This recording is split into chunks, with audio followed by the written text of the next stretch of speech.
Hi, today I have a video that I am very excited for. I took a $50 shotgun off of evic.com and turned it into this HPA monster. Let's get right into it. The first step of the process is always planning, but instead of going through and telling you my entire plan, I'm just going to explain what I'm doing as I go. In this case, the first real step of the project is going to be disassembly. I need to get inside the shotgun so I can see what components and parts and adapters I might need to make for this project to actually work.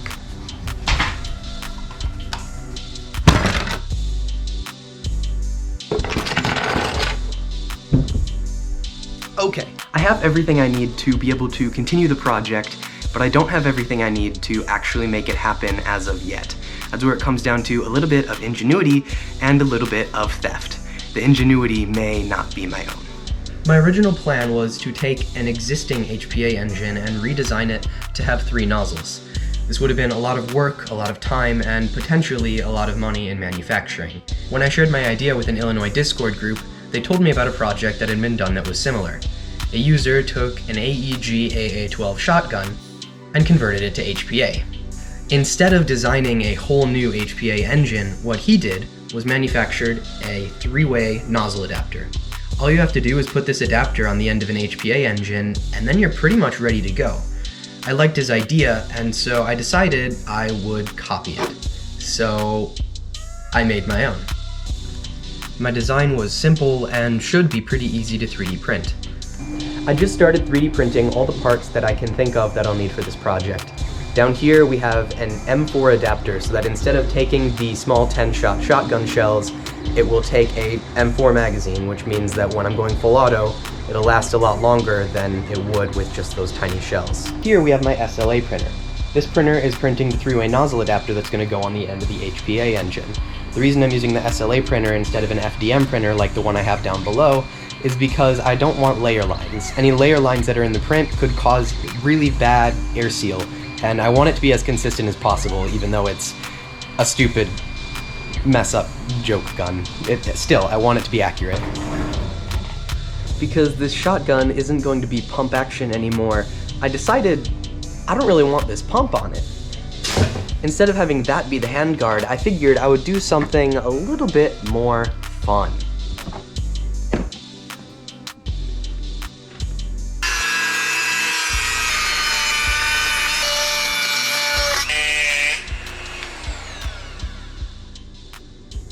There is no longer any bit on this bit, so I either have to switch over to a hacksaw or go to the store, and I think I'm gonna go to the store.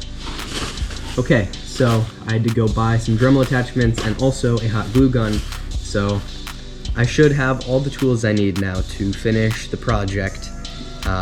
First step is going to be finishing cutting this rail, so I'm excited. I think this is gonna be a badass looking shotgun.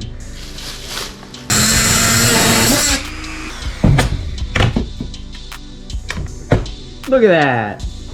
Just loosely holding the parts together, I do like the way it looks with the handguard, but then when I realized that if I take the top piece that I cut off and throw it on top, it gives a really cool, like, cyber space gun look, and I am a big fan of it. My original plan was to shorten down the length of the shotgun overall, because it would be really nice to have a more CQB weapon. I'm going to be shortening this down to about the 4th M-lock section, and then we're going to see how it looks. To get a nice straight edge, I'm going to use this tape to tape off exactly where I want to cut.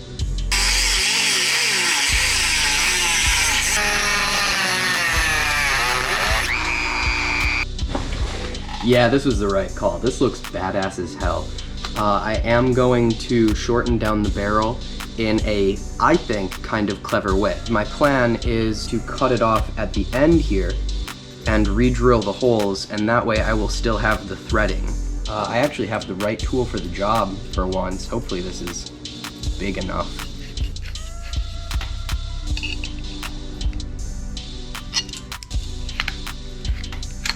See? Just like a can opener.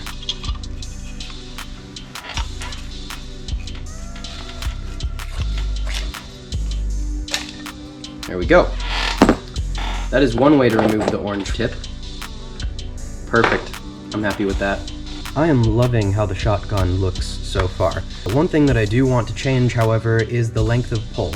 I'd like to shorten it down to about a foot, and the goal of this is to be a speed-soft shotgun, so length does matter. That's what she said. I'm gonna use the same trick that I did before with the tape. Just gonna tape around a nice line, and I'm gonna follow it with the Dremel. I really hate the smell, oh my gosh. The parts are still being printed, and while I'm waiting for those to get finished, I'm gonna get started working on the electronics. See, there's an HPA engine called the Kuba T1000. If you go on their website, they show you how to make your own fire control unit.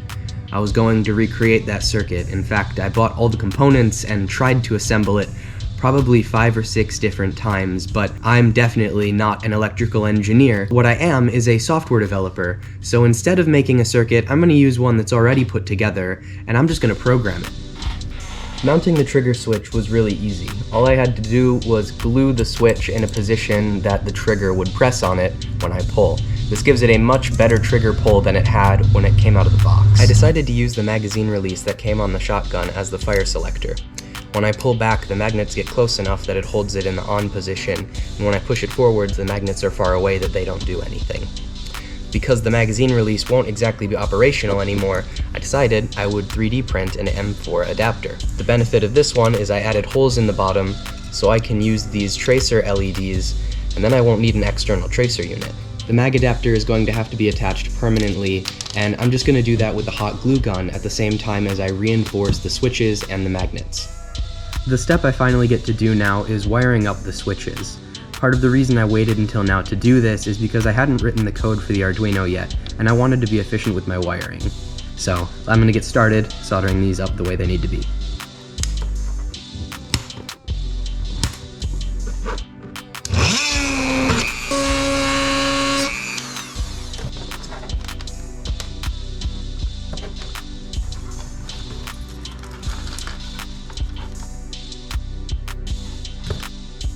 You know the guy who trips the...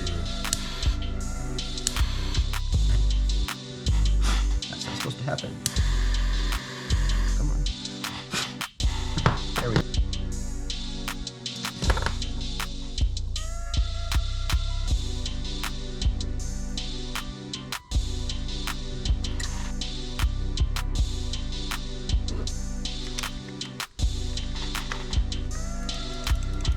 There we go.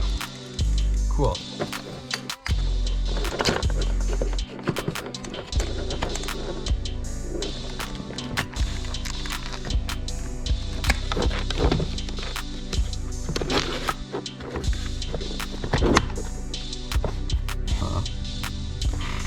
I'm excited to try this out.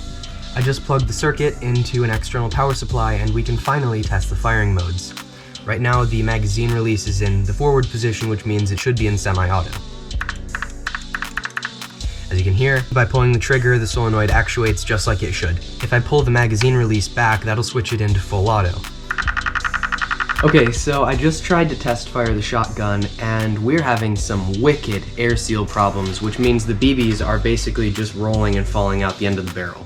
It is not working at all. But for now, it just has a bonus feature where I don't have to worry about shooting over FPS, and I don't have to worry about injuring people like you who cry when you get hit by 3 BBs at once because you're sissies. So I'm gonna fix it, but like, as of right now, I just had you in mind. It was intentional, I swear. I'm gonna be perfectly honest. There was a lot more than one problem with this shotgun, but I think I figured them out. The number one thing was I needed to redesign the end piece, and I just need to remount this in a slightly different location. I'm pretty confident that we'll be able to get it to fire some BBs with this variation. Let's get into it. Trust that this is gonna work.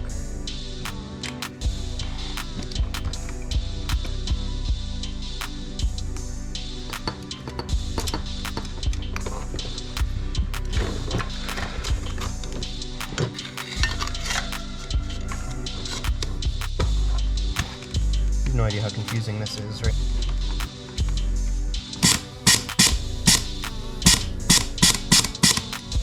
Full auto? Hey, all I'm saying right now is that I may have gotten this to work. Okay, I opened it up I took out the HPA engine. I moved it back like just a couple millimeters. I just basically tried doing the same thing again. Looks good. I should be able to see the BBs when I click this in place. I do not see the BBs. Did I scare you? Yeah, well, I was pretty scared too when I realized that my gun wasn't feeding the BBs. The Wolverine engine doesn't travel far enough to let the BBs move into the chamber. I did resolve this problem, but my patent lawyers have told me I'm not allowed to show how. So, it's been a mess. As cool as this shotgun is, because of all these problems I had to resolve, it's also taken a very long time, which means I have to split the build video into 2 parts. If you guys want to see this thing in action, you'll just have to click the subscribe button. Doesn't that just suck?